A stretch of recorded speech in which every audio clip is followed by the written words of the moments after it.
I'm Phil Jones, and this video is about using judgment and evidence in modern balanced scorecards. I'd like to tell you a story that goes back to the origins of the balanced scorecard.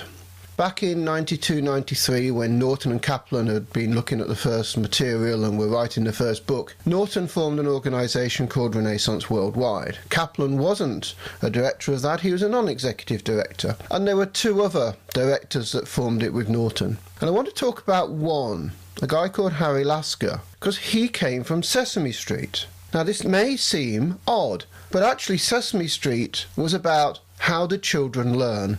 They particularly tested the programs and they ran them again and again and again, making sure they had the attention of children and all the learning messages that were built into them. And if there was anything wrong, if there was a minute lost in a piece of concentration of the child and they wandered off, they'd change that part of the program and rerun it and test it again. And the reason I'm telling you this was that Harry Lasker brought to Renaissance and brought to the fundamental thinking behind a balanced scorecard the idea of cognitive learning. And so back in 96, when I was using it, it was already well established that we were talking about learning organisations and how organisations learn and grow and develop and how they learn whilst they're implementing their strategy.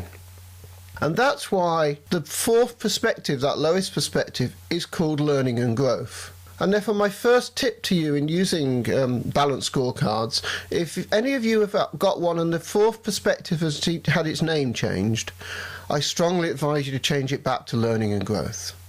And then ask the question, do my measures in this area, do what I'm expressing in my learning and growth perspective, actually talk about how I learn as an organisation and how I grow?